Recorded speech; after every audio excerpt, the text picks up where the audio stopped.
Bagong convergence na binabantayan sa kanluran ng bansa, mataas na rin ang posibilidad na tawaging invest ngayong araw.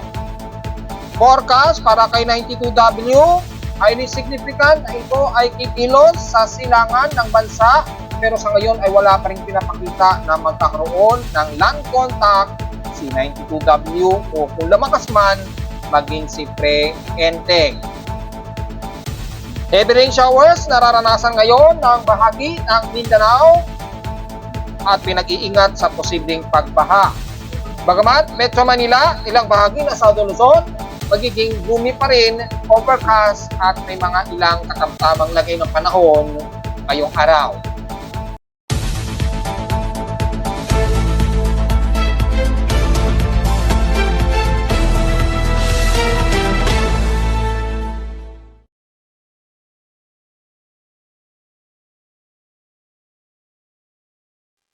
Hello, good morning mga folks. Welcome po muli sa ating Daily Weather Bulletin at Analysis para sa huling araw na ng Sabado, August 31, 2024. Ang oras nating Boss Meme Maga ay alas 10:45 na ng umaga. Well, mula sa ating dashboard, makikita natin na si dating bagyong Sanshan ay expected. Extratropical cyclone na lamang po ito at sa tropical depression category na lamang. Pero yung bagong low pressure area na si 92W na itinaas at yung tropical cyclone sector ay nasa loob na ng ating Philippine Area of Responsibility at yung trough dahil sa embedded ng equatorial trough kaya nagpapaulan ngayon na matindi sa bahagi nga po ng Mindanao area. So pinag-iingat po natin yung kababayan natin ngayong araw at inaasahang this weekend magiging mas maulan po ang bahagi na yan ng Mindanao at ilang bahagi ng silangan ng Visayas at southern portions ng Visayas.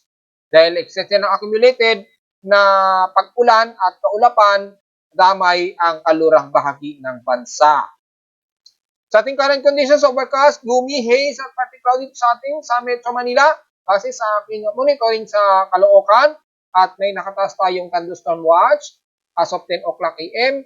Ay most likely daw ay dyan sa bahagi na Ilocos Norte at Cagayan within 12 hours. Ganon din sa bahagi ng Metro Manila, Bulacan, Rizal, Laguna, hanggang Cavite na po yan. Well, matik na nga po yan dahil nga po sa overcasting gloomy tayo, kasahan po ang mga di inaasahan pa rin mga ulan, especially sa hapon o sa gabi. Medyo mas gloomy lang ngayong araw, hindi kagaya kahapon. Sa lowest temperature na itala na weather station, kaninang 5:29 AM, nakapagtala kami ng lowest of 26.8 degrees Celsius. Kahapon, medyo maalisangan o mataas ang air temperature na 33.3 degrees Celsius. Kahapon ito ng hapon at 1:35 PM recorded. At sa ating heat index, well, malamang at asahan na mataas din ang heat index na umabot ng 47.3 degrees Celsius ang grabing init pandama sa amin sa Caloocan. Kung pagbabasayan ng PN16 in past 24 hours, well, alam na natin sa Tugigaraw, asahan ang balik highest temperature na nasa 35 degrees Celsius, 35.4 degrees Celsius, at sa lowest temperature sa Baguio City ay nasa 18.8 degrees Celsius pa rin ang pinaka-lowest temperature sa bansa. Sa Borongan, Eastern Samar naman, sa Borongan City, Northern Eastern Samar, tama? Nasa 44 millimeters ang total rainfall sa kanila. Well, epekto na rin yan ng extension trough mula pa kahapon dahil nabanggit na natin inaasahan sa loob ng 24 oras. Mararanasan nila yung pagpasok ng trough na yan, yung malawak na cluster kahapon at nagdulot nga na matinding pag-ulan dyan sa Eastern Visayas at Mindanao na rin. Sa amin sa Caloocan, inulan kami at least 3.6 mm. So, bago matapos ang month of August, probably nasa total of 201.9 mm ang total rainfall namin in past 7 days or total of 456.9 mm ang August total rainfall namin sa Caloocan. Well, tingnan natin kung madadagdagan pa yan ngayong huling araw ng Agosto.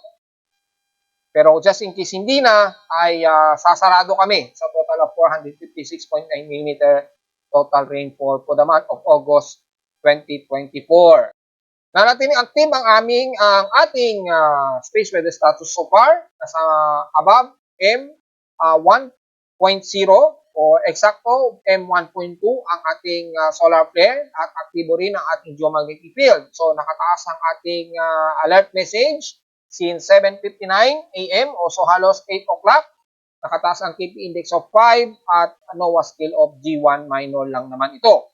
Pero expected may mga ilang aerial impact of 60 degree geomagnetic latitude at may maliliit na posibilidad rin ng mga power grid fluctuations, epekto sa satellites at GPS at auroral vision. So far sa ating NOAA KP index breakdown, makikita natin ngayong araw, huling araw ng Agosto, makikita posible pa rin itong umabot ng KP index of 5, pero nasa minor ito according dito sa forecast ng 4.67 KP index o G1 geomagnetic storm lamang. Pero dahil meron din tayong bahagyang mataas na solar flare na M1.0 pataas, nasa 60% pa rin ang inaasahang blackout o radio blackout mga folks according dito sa forecast. So probably dyan yan sa mga huling sunspots o may mga maliliit na cluster ng sunspots, lalo na dito sa AR3906 at 3904 na may mga cluster ng sunspots. Asahan ang medyo mataas na daily sunspot number natin at so far 143 po ang laki nito. Sa ating solar X-plane chart, makikita po, nagsimula ito kaninang 8:38 at nag-maximize ito kaninang 8:49 AM as M1.1. Yan. So malinaw naman po yan. Pero panandali lamang at tumigil din agad. So nasa minor R1 tayo na mahigit sa 1 M solar flare. So mga minor lang naman, so may mga posibilidad pa rin ng mga radio interruptions anytime. Pero yung ating geomagnetic field, malawak-luwak po ang ating unsettled at expected na magtutuloy-tuloy na nasa around KP 4.6 yung geomagnetic field at makikita natin ang epekto na naman sa ating magnetosphere despite na yung auroral event ay hindi pa sobrang lala pero mataas na yung probability ng aurora sa North Pole lalo na sa South Pole area. So may mga minor lamang na mga tsansa na magkakaroon ng mga geomagnetic latitude at nabanggit na natin ang mga interruptions sa radio frequencies at GPS. So, at least may idea tayo. TEC, well, obvious, mataas po ang ating TEC. Kasama na rin ang accumulated ng geomagnetic field at solar wind at nagkaroon ng mataas na derived vertical TEC na above 80 nasa bandang mid-Pacific. Damay na rin ang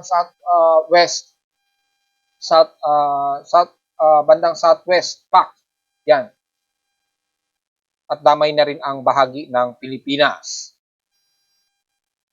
Sa ating solar wind naman ay hindi naman masyado kalakasan yung density dahil hindi naman nakadirekta sa Earth pero at least naglalaro sa at least mga bandang 300 to 350 km a second. Medyo mas mararamdaman lamang ito probably bukas po, September 1, na maaring umabot sa 400 o 450 km a second according dito sa forecast ng solar wind propagation ng plasma density niya. So, yung D-region absorption so far ay medyo katamtaman lamang na around 15 MHz yung D-graded frequency. So, nanatiling mababa ang high frequency condition band between 40 to 80 meters.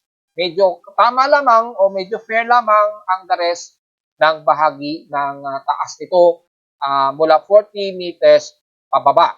So, medyo konting pasensya na lamang since meron tayong bahagyang active geomagnetic latitude. So far sa ating outside humidity, katamtaman ulit ang ating humidity sa labas na nasa 72%, bumaba ito ng 3% since last hour.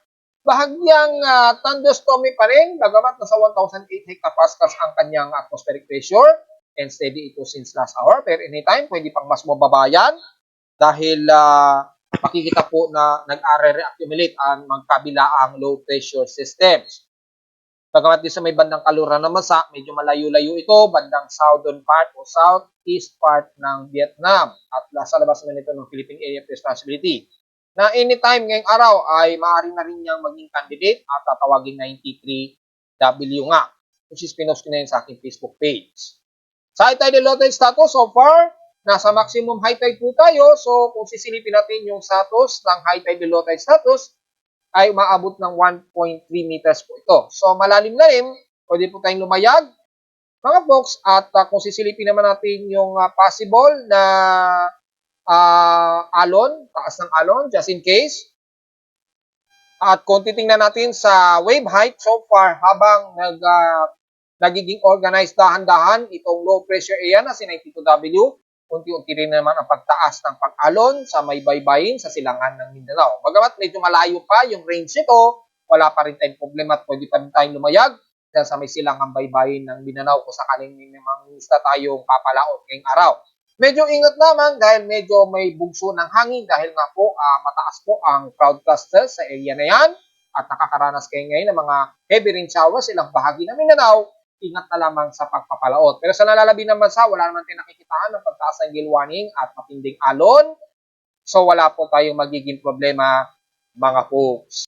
Samantala sa ating almanak, sumikat ang haring araw kaninang 5:44 AM at inasang lulubog ito mamayang 6:08 PM.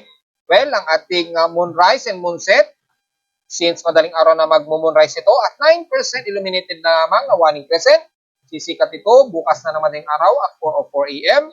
At lulubog naman ito kinabukasan naman ng hapon at 4:28 PM na. Well, bukas may makikitaan tayo na astronomical event bukas po ng madaling araw.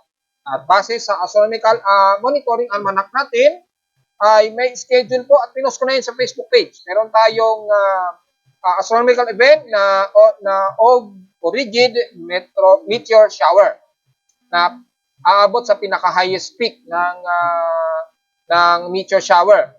Well, nasa bandang nasa constellation Auriga po ito. So bandang northeast.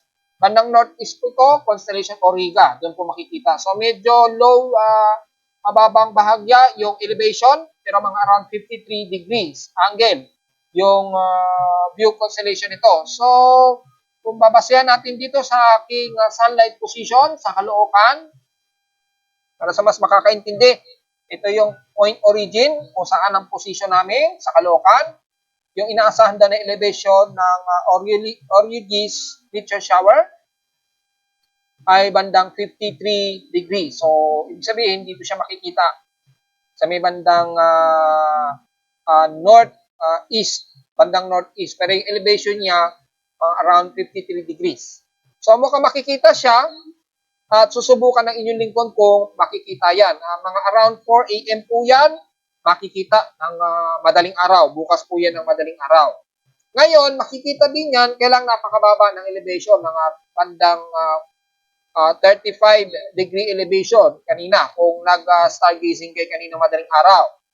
Pero bukas, highest peak po niya, pinaka-highest peak po niya bukas, pero mas bahagyang mas mataas ang elevation, which is mas makikita siya.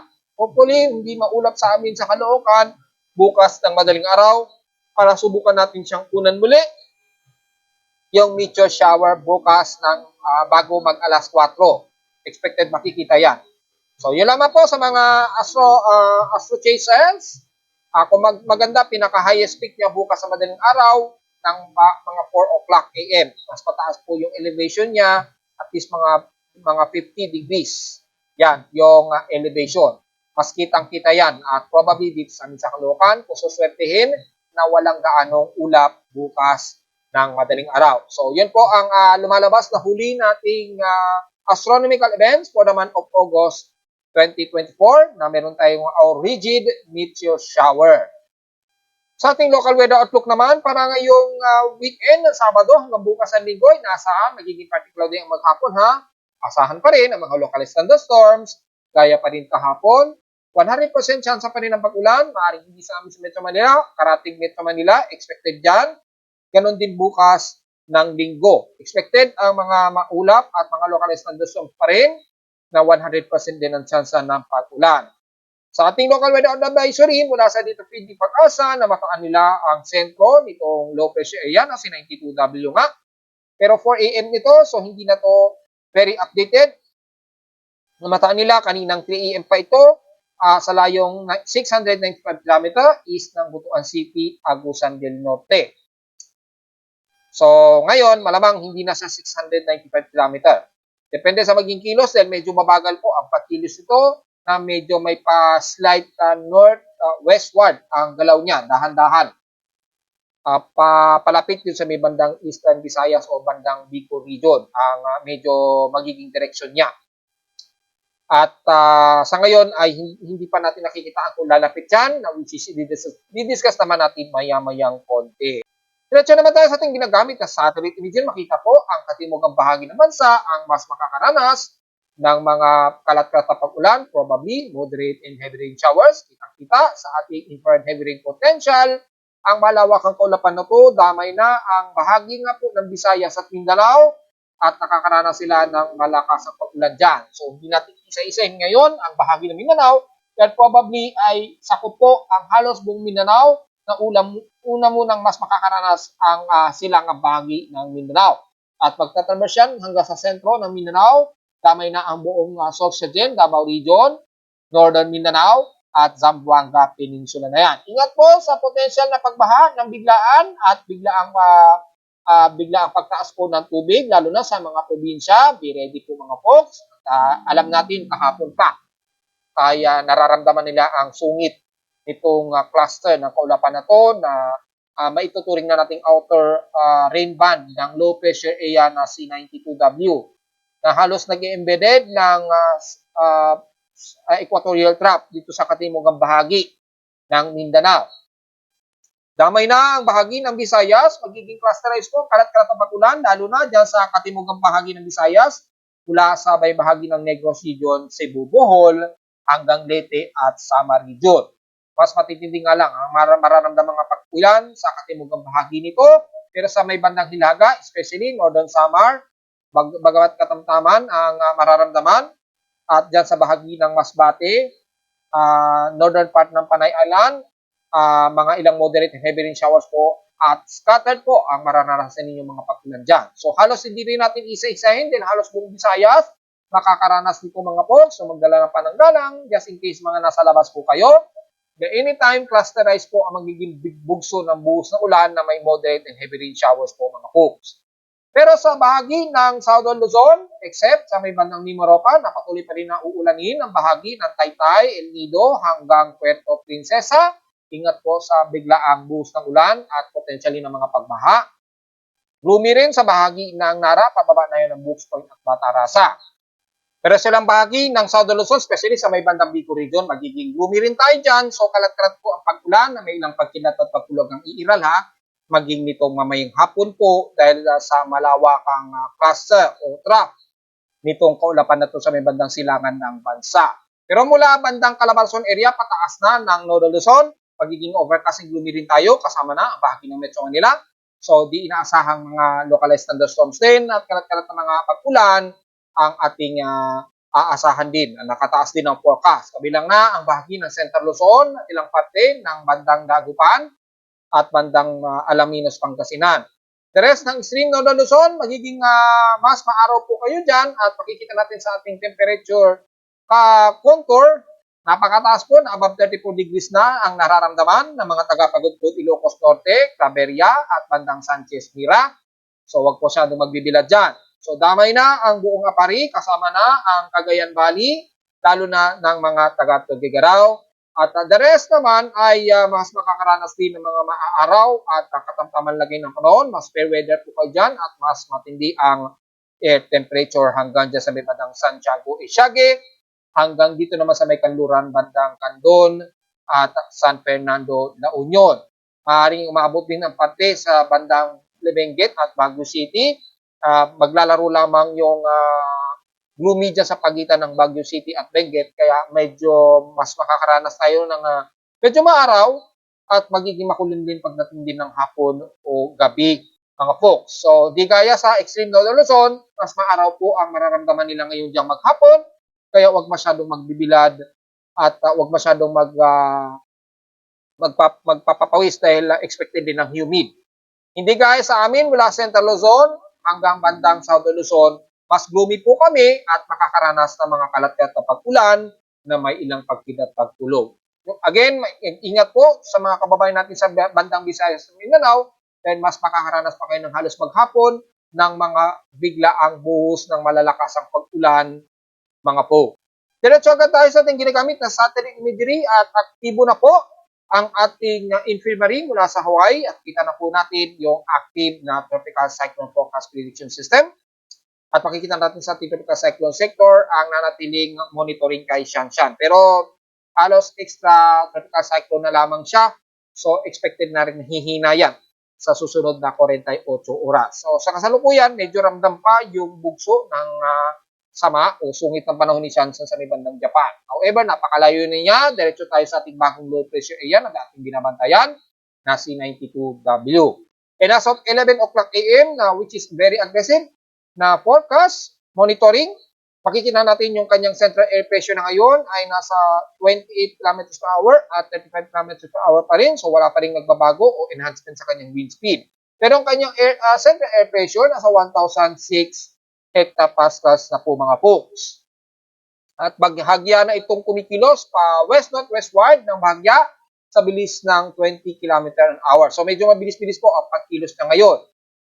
So far ay kung pagbabase naman natin yung 8 o'clock analyzed time na mataas sa layong 675 km east ng Tandag, Surigao del Sur, itong si 92W. Ito yung base sa pinaka-analyzed time niya na 8 o'clock AM.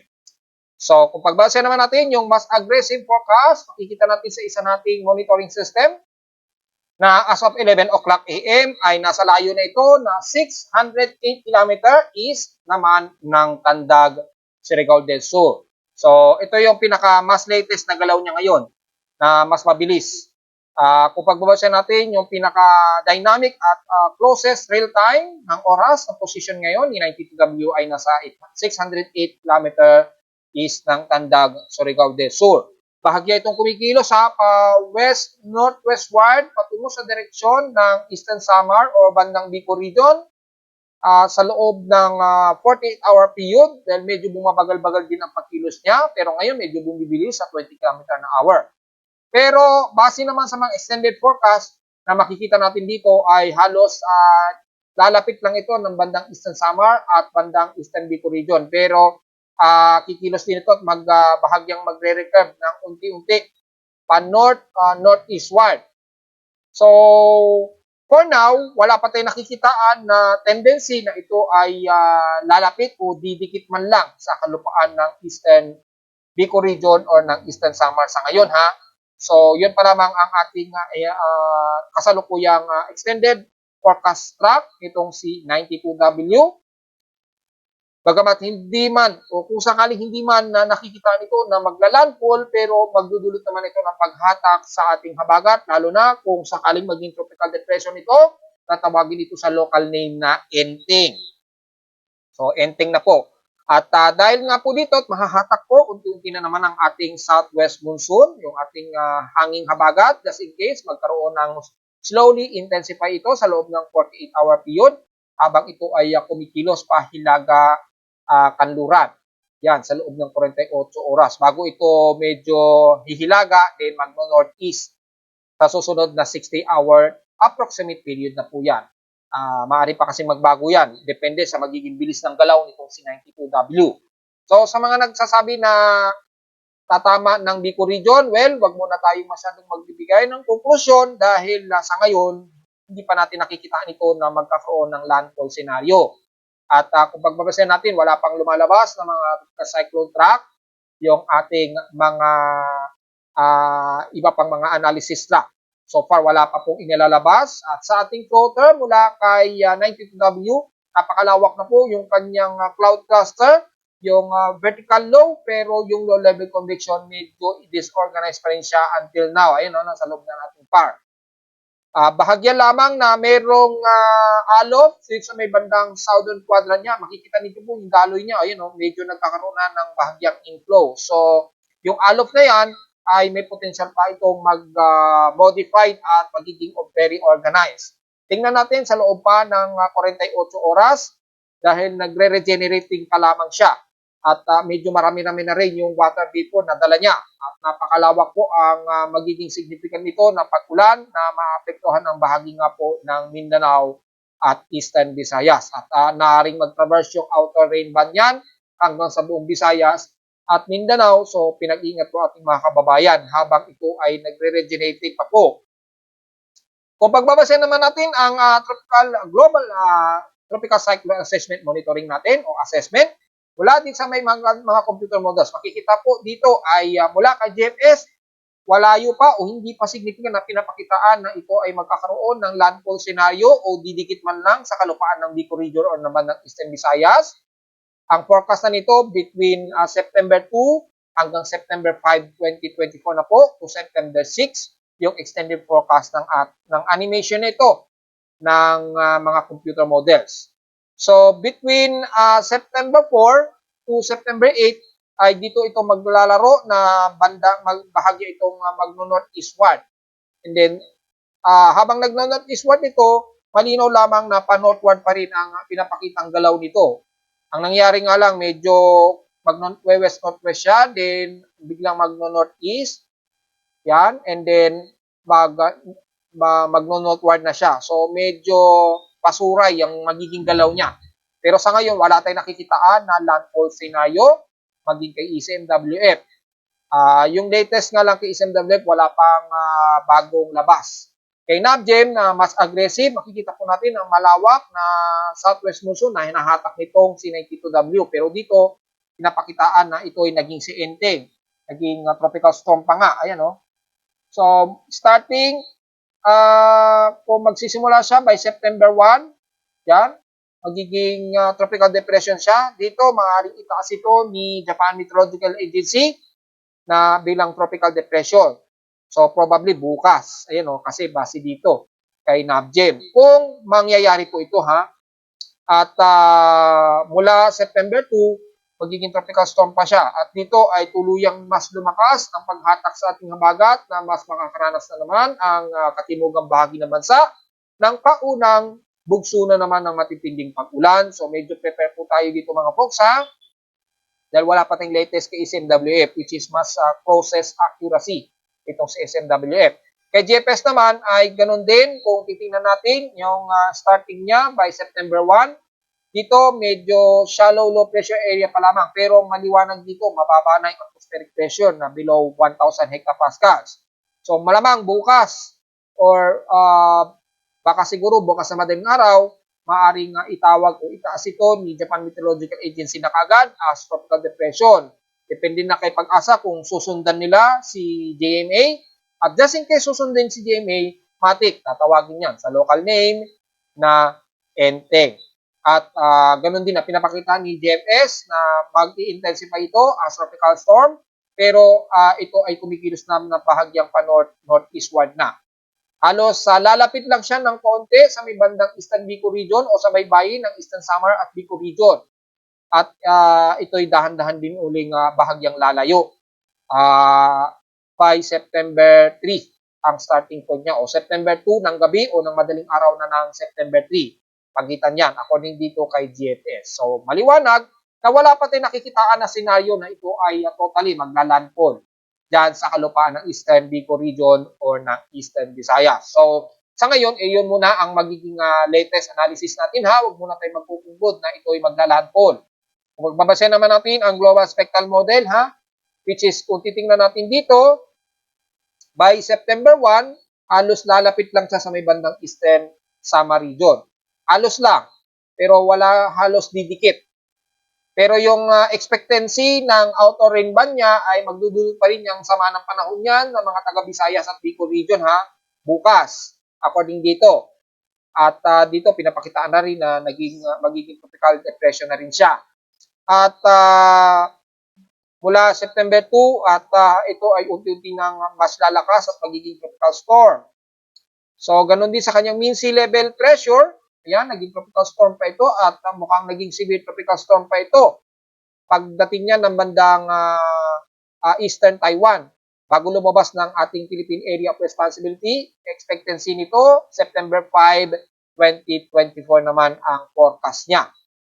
So, mukhang meron tayong Enteng na matatawag just in case, base dito na rin sa pinapakita ng Global Spectral Model, courtesy of Japan Meteorological Agency.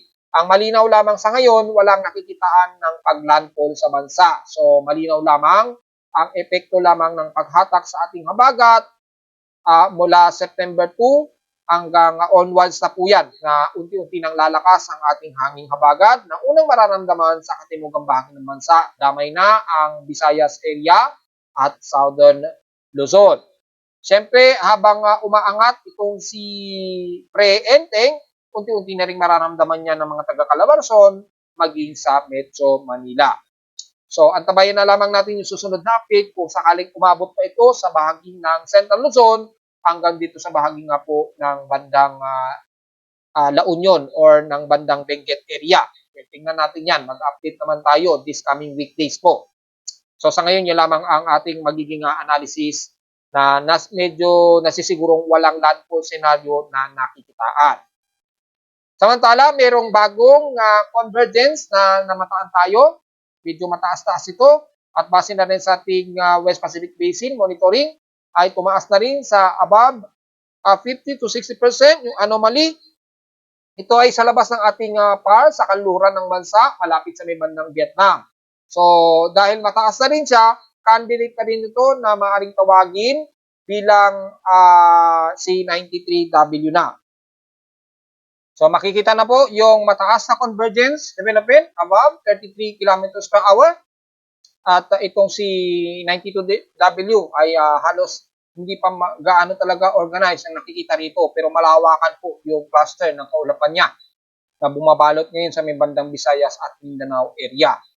So kung sakaling maging invest na ito na si 92W sa ngayon ay wala pang gaanong threat ito sa bansa. Ang magiging problema lamang dito kung sakaling lumakas ito at medyo kikilos ito pa northward o eastward ng bahagya, then patungo din sa may bandang Hainan, just in case, yung habagat natin magkakaroon na naman ng monsoon pool or yung monsoon depression naman ang mangyayari sa pagitan ng dalawang ito, just in case. Yung pagitan ng monsoon trough dito na magpapaulan naman sa halos bahagi ng Southern Luzon, damay ang Metro Manila at the rest, ay magdudulot yan dahil nga po sa magiging development ng monsoon depression naman. Kakaroon ng magkabilang monsoon depression. Kaya maghahatakan po yung dalawang malakas na habagat mula dito sa kinaroroonan ni 92W at dito naman kay 92W. Just in case kung ito naman ay lalapit o papasok ng PAR, lalong magpapa-enhance naman sa ating monsoon depression. So, yung dalawang monsoon depression na yan, magbubuhos ng matinding ulan yan sa bansa. Kung mangyayari po sa ngayon, maliit pa po ang tsansa nito na kikilos palapit ng bansa at wala pa naman tong significant forecast track pa dahil candidate pa lamang siya bilang invest sa ngayon. So, tingnan natin kung itataas na rin yan ng ating tropical cyclone sector. Kumustahin naman natin ang huling araw ng monitoring para sa dam levels natin sa bansa. At kung papansinin natin mula dito kay Magat at Angat Dam, ay itong si Magat Dam, mapapansin ninyo, at least kahit papano medyo nakarecover siya ng bahagya. Tumaas ng konti yung water level ni Magat Dam. Pero bad news kay Angat Dam, patuloy pa rin ang pagdaos-dos na naman ng water level niya. Mapapansin ninyo mula noong August 2, mataas-taas pa siya sa 187.84 meters. At hanggang sa dumaos-dos nito mula 186, 85, 184 hanggang ngayong huling araw ng Agosto, nasa 183.73 meters na lamang po ito mga folks. So kung pagbabasin natin yung total all in all mula January, ay makikita sa buong graph ay saglit lang siyang nag-recover dahil nga po sa bagyong Karina yung naging sobrang tindi ng ulan na dala niya. Pero ngayon ay unti-unti na namang kumukonti. So yung pinaka-deviation rule curve niya ni Angat Dam ay 0.23 meters na lamang. Halos malapit na siyang mag-critical na naman mga folks. So take note yan medyo konting tipid sa tubig dahil nagki-critical na naman po halos si Angat Dam. So mag-warning na naman siya as water level critical.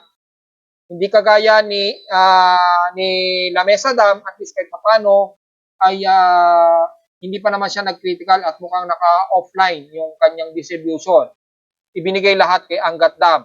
At narito naman natin 3D 20 weather forecast para sa huling araw ng Agosto, August 31, 2024.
hanggang dito na lang po ating daily weather routine at analysis para sa uling araw na ng Agosto, August 31, 2024. Huwag mong kalimutan na mag-like, share, and subscribe po sa ating YouTube channel at visit naman anytime sa ating website at www.timoweather.com para sa ibang detalye na gusto nyo malaman na hindi natin isama sa ating mga report. Well, typically, binamantay lang natin yung low pressure area at asahan pa rin ang mga kalat-kalat na pag-ulan, ha? At visit naman sa ating website para sa gusto malaman ang real-time at dynamic events mula sa aking weather station sa Caloocan at sa mga data feeds mula sa iba't ibang weather agencies. Maraming salamat po mga folks at magandang tanghali na po sa ating lahat.